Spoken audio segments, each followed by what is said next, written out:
Good morning. I found us a little spot here. There's a lot of gulls and cormorants are all along that far bank over there.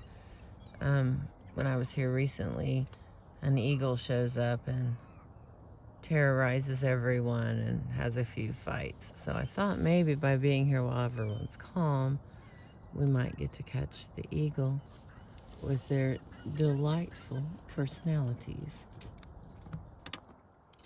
So if all hell starts breaking loose and we hear a bunch of screaming, and we'll be like, the eagle has arrived.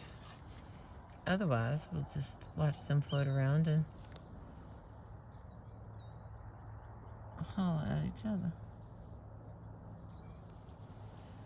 All right, we continue. I continue. Mouse in my pocket, I tell you. All right, English traits. In the mid-1850s, Emerson cast about for new material, and at the same time felt a need to get notes from his 2 European trips into print. Journal entries from those visits in 1833 and 1847-48 contained an abundance of raw material for a book on England and the Saxon race. But to buttress his arguments, he read widely in history and science dealing with the race of men, and he did mean men. He considered permanent masters of the earth. Like all of Emerson's books, English Traits, which appeared in 1856, collects lectures delivered to various audiences over the course of a decade. Part travel log, part autobiography, part historical ethnography. English Traits heightened his fame and gained appreciation as his wittiest book.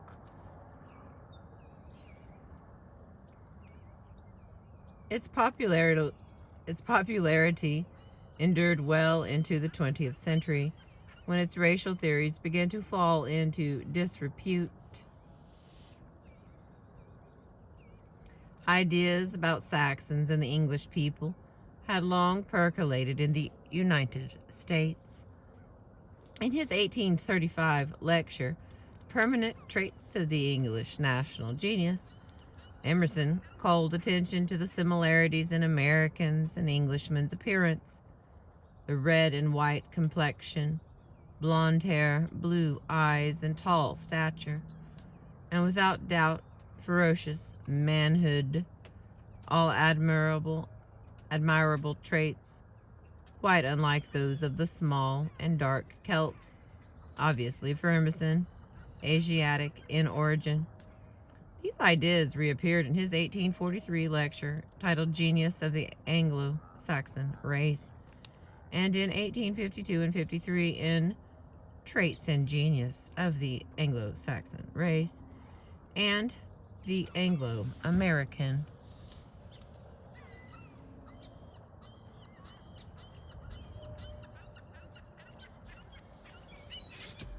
There are so many birds. Like, got us zoomed in on a few, but there are so many little ones and big ones. And all right, I continue.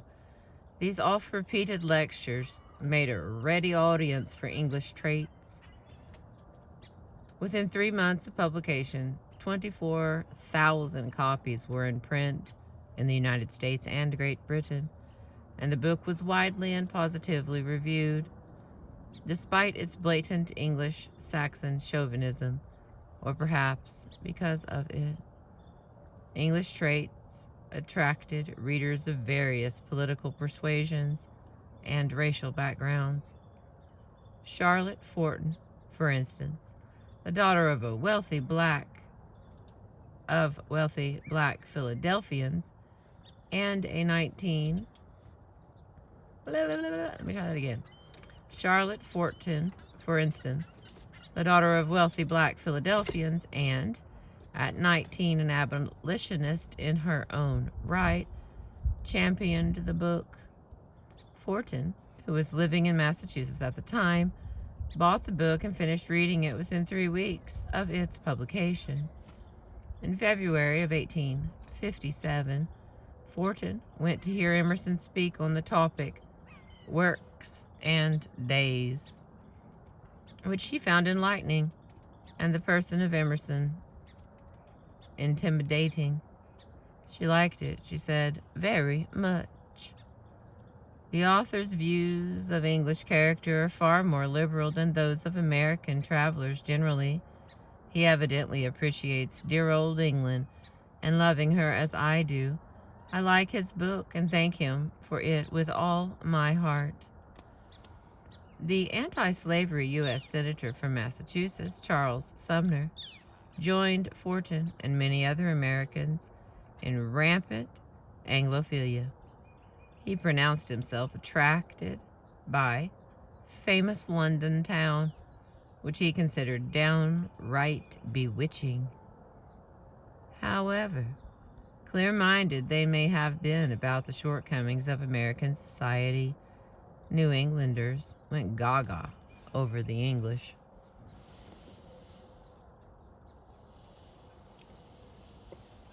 Emerson himself cared little for London society, but he was obsessed with Saxon violence and manly beauty, both of which qualities he lacked. He was, in fact, a tall and skinny man who, like his friend Thomas Carlyle, suffered from various nervous and bodily ailments throughout his life. As a housebound intellectual, when not lecturing before appreciative audiences, Emerson grew fascinated by the primal virility of outdoor men of physical strength. Many others shared these anxieties, enough to make scenes of frontier violence staples of popular entertainment in Britain and the United States. The core chapter of this Writing English Traits, called quote-unquote race, begins in measured tones. Emerson enumerates the 3 components of the English population. First, the Celt, to whom he gives less than a paragraph.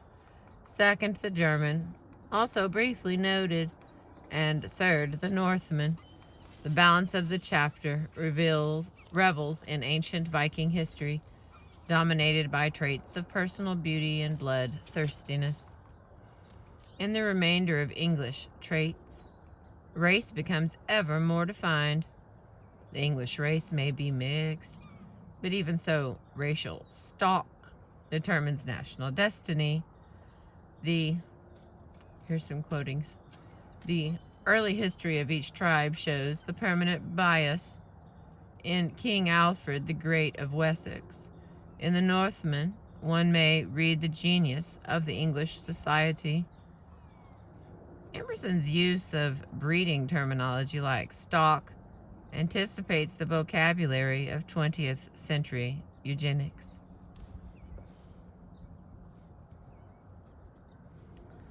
The race chapter expresses 2 thoughts rooted in concerns Emerson shared with masses of Americans, relishing his themes. 2 thoughts expressed as content and form. Jesus Christ, English language. Whew. Brutality emerges as the chapter's prized quality. What are you doing, little dog? What is it? You've been out 3 times already, bud. What? There's my purse is in you. Hang on just a minute. My interior audience is pale. Is that better? Is that better? And now you can get back over there and continue to get my coat all dirty. No. There we go. Is that better? Did you see the cold dog? There we go. Okay. And I'm back. I think. The race chapter expresses 2 thoughts rooted in concerns Emerson shared with masses of Americans, relishing his themes. 2 thoughts expressed as content and form. Brutality emerges as the chapters prized quality with manly beauty its outward appearance. As early as 1835, Emerson had praised the men he alternated. In 1835, Emerson had praised the men he alternately termed Danes, Norsemen, Saxons, and Anglo-Saxons for their beastly ferocity. He amplifies this theme in English traits. Bodily strength, vigor, manliness, and energy emerge as natural outgrowths of early Saxon bloodthirstiness, presented lovingly. Nature created Saxon/Norsemen as here's one of his quotes, a rude race, all masculine, with brutish strength. And this endowing their English descendants in turn with an excess of virility. Homicidal history, synonymous to Emerson with gorgeous male energy, excuse me, comes to life in his two quintessential Norsemen, the brothers Horsa and Hengist, legendary founders of Saxon England. Recall that Thomas Jefferson had considered honoring them on the Great Seal of the new United States of America. According to legend, the mid-5th century British warlord Vortigern invited the brothers Horsa and Hengist into what is now Kent in the southeastern tip of England to wrest the island from its Celtic population and their Roman overlords. A century later, the monk Gildas described the tribes of Horsa and Hengist as vile, unspeakable Saxons, hated of God and man alike. But their reputation rose considerably with the passage of centuries. Today, Horsa and Hengist are considered Jutes from what is now Denmark, but tradition claims them as founders of the Anglo-Saxon nation that King Alfred raised to greatness in the late 9th century.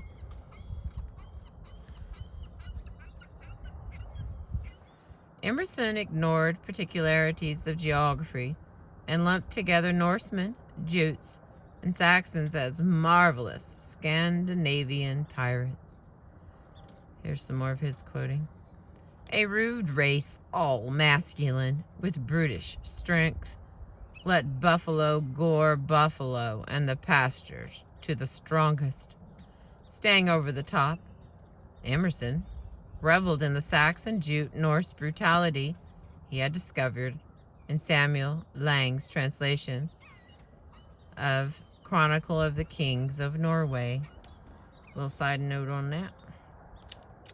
The Heimskringla, or the Chronicle of the Kings of Norway, from the Icelandic of Snorro Sturluson, with a preliminary dissertation by S. Lang, had been published in London in 1844, one of the many books Emerson bought on his 1847 visit.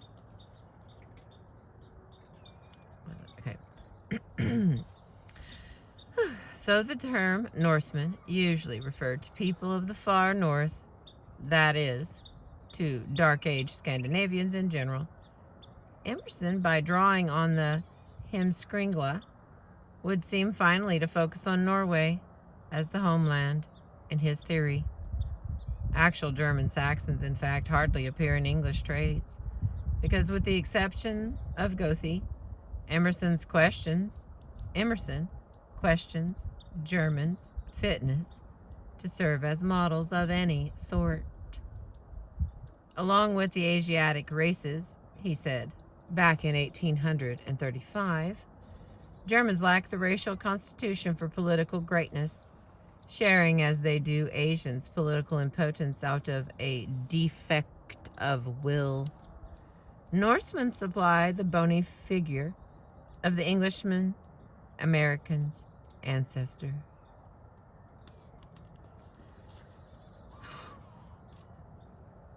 That was a little painful because I was like, a lot of what? Like, my lord. Makes you appreciate some changes, you know? It makes me. All right. And we continue with all these big words. Scandinavia might work as the ancestral home of northern whiteness, but Scandinavia of the 1850s created a dilemma. It was backward and really quite poor, a little nothing beside the British behemoth. How could Emerson reconcile that reality with his need for Scandinavian racial, hence permanent, brilliance? If the Norsemen endowed Britain with all its, Saxon greatness, how to explain the relative obscurity of contemporary Scandinavia? Why had not Norwegians and Danes launched the Industrial Revolution, grown rich on worldwide commerce, and colonized the globe? Excuse me.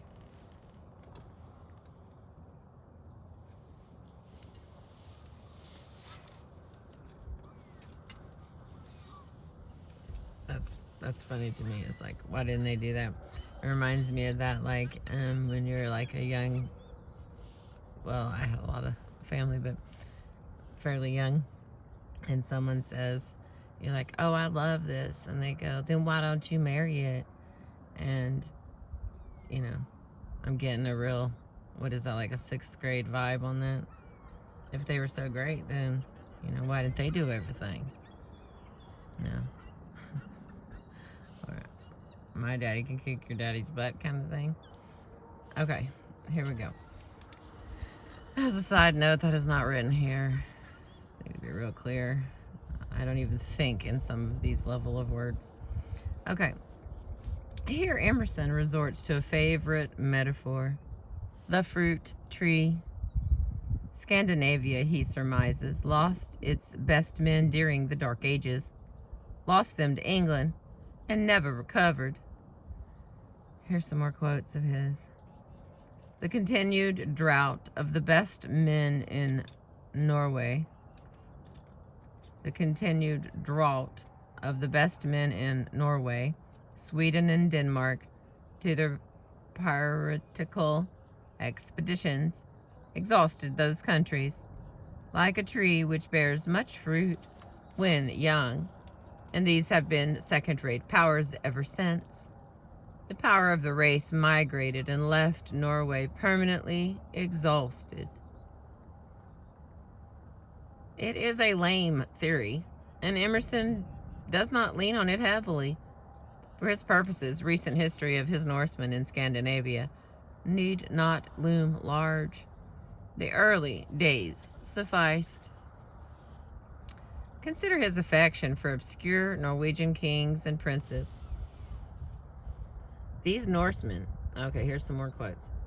These Norsemen are excellent persons in the main, says Emerson, with good sense, steadiness, wise speech, and prompt action, but they have a singular turn for homicide.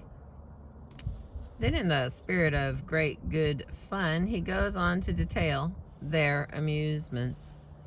All right, here's a paragraph of Emerson's writing about the Norsemen.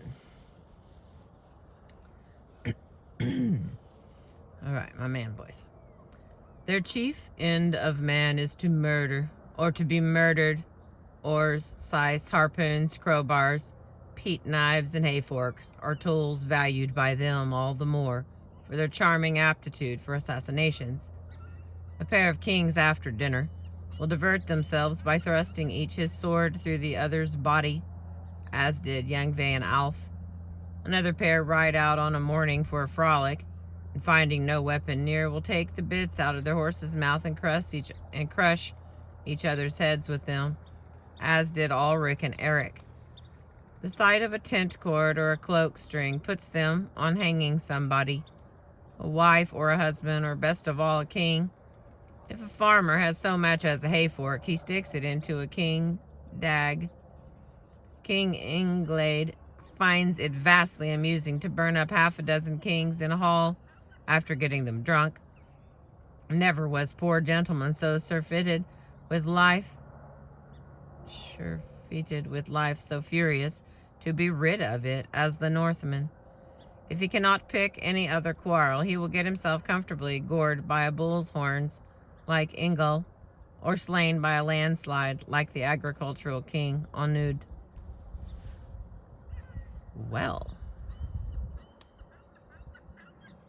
I almost want to read that again because WTH, you know what I'm saying? Okay, fine, I'm going to try and read it again. Consider his affection for obscure Norwegian kings and princes.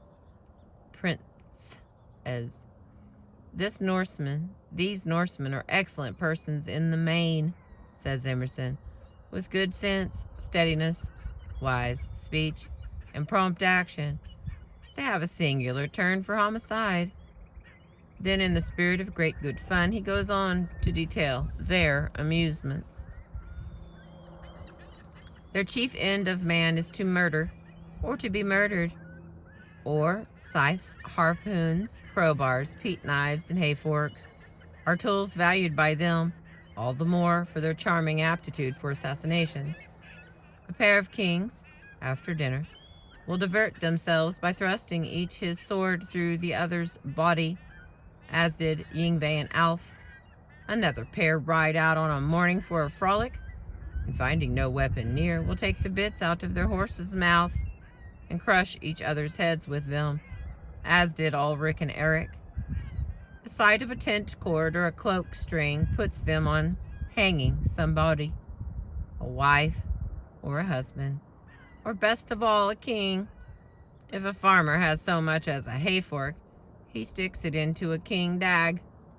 King Inglade finds it vastly amusing to burn up half a dozen kings in a hall after getting them drunk. Never was poor gentleman so surfeited with life, so furious to be rid of it, as the Northman. If he cannot pick any other quarrel, he will get himself comfortably gored by a bull's horns like Eigil, or slain by a landslide like the agricultural king Onud.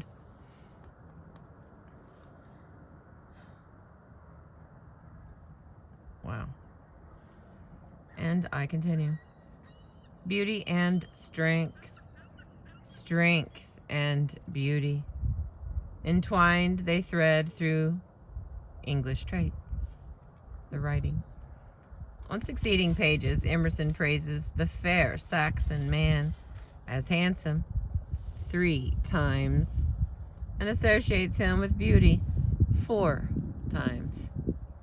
On one page, English and Scandinavians appear as a handsome race who please by beauty and are distinguished for beauty, as handsome captives in Rome.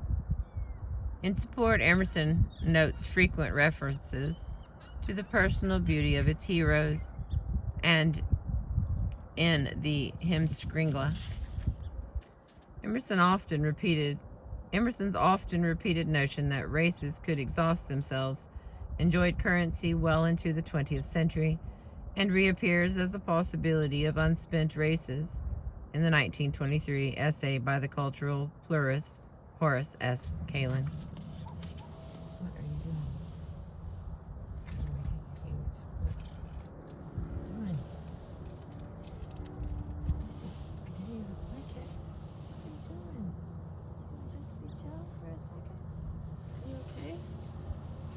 Okay. And I continue. A century earlier, the Swiss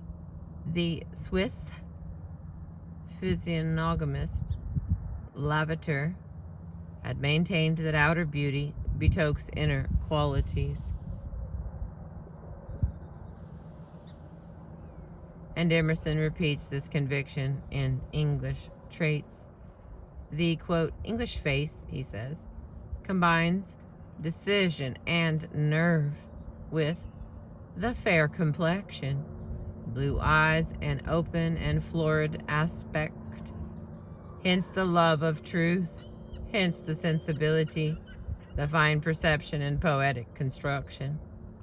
The fair Saxon man with open front and honest meaning is not the wood out of which cannibal or inquisitor or assassin is made, but he is molded for law, lawful trade, civility, marriage, the nurture of children, for colleges, churches, charities, and colonies. He does not explain how Norse assassins turn into loving fathers without losing their racial character of manly brutishness. All right, everybody's running.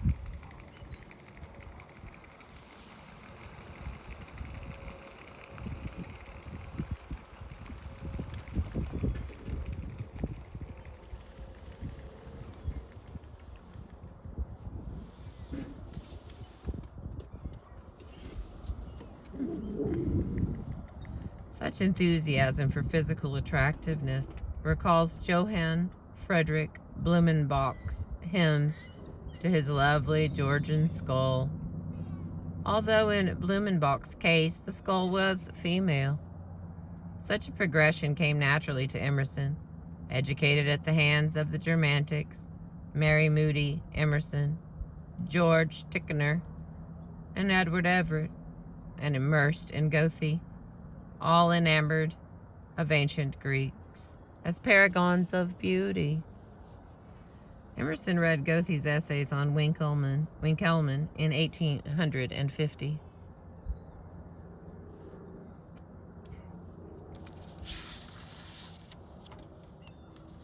Likewise, Horatio Greenough, a young American artist living in Rome. Emerson had met Greenough in Florence in 1833 and gone on in his writing English traits to gush about his face. So handsome in his person, so well formed, truly a votary of the Greeks, and a good mind to go with his good looks. Steeped in things Greek, Greenough had written his own artist's creed, musings on beauty, a la Winckelmann, and he tutored Emerson on the Parthenon marbles in London and much else regarding Greek beauty. The friendship lasted nearly 20 years.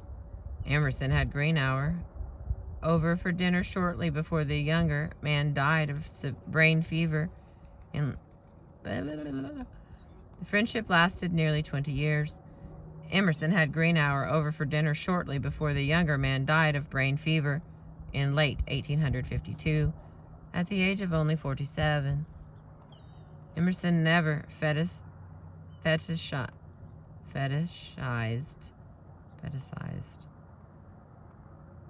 Emerson never fetishized Greeks the way Greenough and many others did, but comments scattered throughout his published and unpublished work reveal an acceptance of Winckelmann's ideals.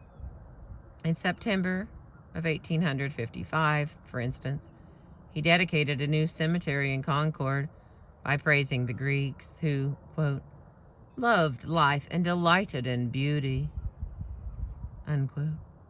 Bodily aesthetics were also central to German education and therefore to Emerson, but therein lay a problem. Blumenbach had coined the race name Caucasian as a concept of female beauty, full of feminine connotations of captive powerlessness. Many earlier intellectuals, certainly Immanuel Kant, Edmund Burke, and the 18th century Edinburgh philosophers, had associated beauty with smallness, weakness, and women. For Emerson, this would not do. He set out to wrench Saxon beauty away from female captives, away from the odalisques of the white slave trade, and away from French academic painting. He wanted the concept of beauty for his bloodthirsty, virile Norsemen. This task he took up in English traits, and it led him to practically homoerotic heights. About time we got around to that word. Pondering why England is England, what are the elements of that power which the English hold over other nations? Emerson settles on race, history, and bodily might. Englishmen, he asserts, show great vigor of body and endurance. Other countrymen look slight and undersized beside them, and invalids. They are bigger men than the Americans. They are round, ruddy, and handsome. At least the whole bust is well formed. There is a tendency to stout and powerful frames. In all ages, they are a handsome race. Such vigor leads naturally to a fine militarism echoing Thomas Carlyle's image of the English, broad-fronted, broad-bottomed Teutons. Hang on.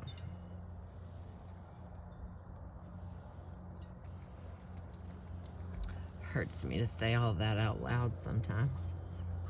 My body is like reacting to what the H, you know what I'm saying? Okay. In solid phalanx foursquare to the points of the compass, they constitute the modern world.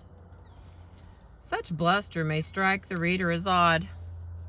Certainly it is narrow, for no other race or nation makes much of an appearance in this book. Celts and the French emerge briefly as negative reference. American Indians make a fleeting appearance as fast runners. In a dependent clause in Chapter 2, Jews and Negroes peek through only once, as peoples defined by the concept of race. Alongside the Saxons, all others are lesser, gendered, and by default, female.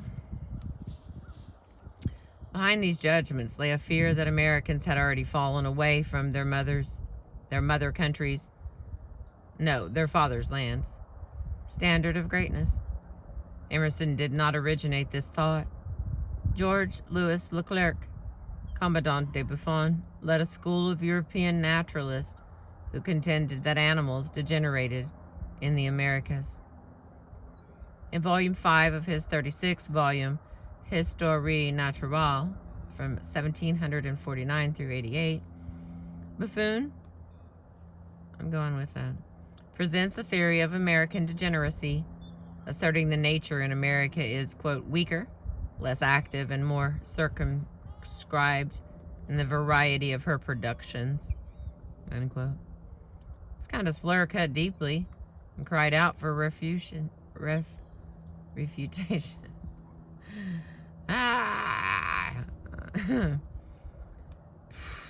My phone's about to die, so I thank you for listening. I'm going to read until it does. Okay. This kind of slur cut deeply and cried out for refutation. Thomas Jefferson undertook the writing of Notes on the State of Virginia in 1780s to disprove Buffon's contention that American horses, and by implication, American men, lacked the virility of their old world counterparts. Jefferson even shipped the remains of an American moose to Paris as proof that American animals grew to heroic dimensions. As Emerson was composing English traits, the Scots anatomist Robert Knox was disparaging stringy Americans. Here's some of his quotes. Already the United States man differs in appearance from the European. The ladies early lose their teeth in both sexes. The adipose cellular cushion interposed between the skin and the aponeurosis, the fibrous connecting tissue binding muscles to bone, and muscles disappear or at least loses its adipose portion. The muscles become stringy and show themselves. The tendons appear on the surface. symptoms of premature decay manifest themselves. What a delight. I don't know why this guy didn't have more friends. All right. Emerson shared the commonplace fear that civilization kills manhood, but Americans seemed particularly afflicted. Take his comparison of educated Englishmen and educated Americans. Weird though it seems, Emerson could see the English as more civilized and better educated than Americans, but simultaneously bigger, stronger, and tougher. In his chapter on universities, Emerson reports that at Oxford, diet and rough exercise secure a certain amount of Old Norse power, while they read better than we and write better. Emerson returns to this anxiety several times over the years in his journals. Here's 3 of them. From 1852. Englandish men are pasture oaks. Ours are pine saplings. Large men here do not look architectural, but slight, ill-woven. Okay, he writes again in 1853. I felt the extreme poverty of American culture beside English. A mere bag of bones was the one, sticking out in forlorn angularity. The other was fat and unctuous, shining and cheerful. And then again in 1855. 'Tis clear that the European is a better animal than the American. Here you can only have Webster or Parsons or Washington at the first descent from a farmer or people's man. Their sons will be mediocrities, but in England, in Europe, the privileged classes shall continue to furnish the best specimens. The Tsars of Russia shall continue to be good stock.